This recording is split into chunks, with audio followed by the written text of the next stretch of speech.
Балдар,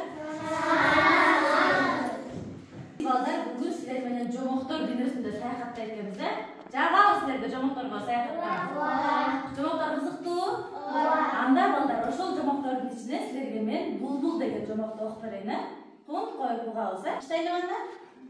Булбул.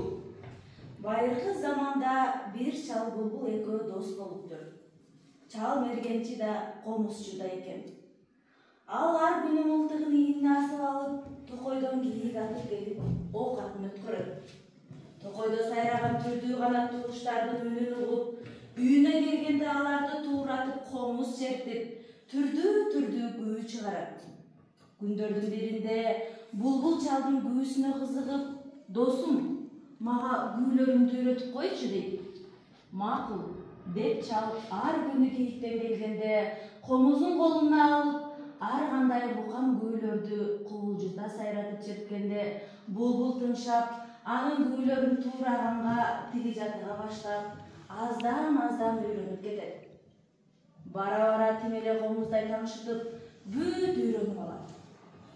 Булбул кийин абдан такшалат. Анын сайраганын уккан таңшып эле олтургусу келип, элдин баары таң калышат. Ошондо абышка тигиге кайрылат. "О, досум, сенин сайраганың бүткүлейге жагып калды. Бардыгы эле уккусу келишет. Бирок күндүзү иш менен күзбөлөктөп жүрүшүп, жакшы уга албай жатышат. Ошондуктан түнкүсүн сайрагын. Түнкүсүн эл бош, сайраганыңды угуп, рахаттана маашырланышсын."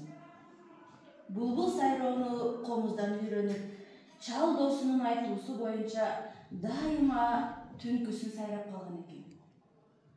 Мына балдар, жомогубуздун аягына чыктык. Жомок жактыбы?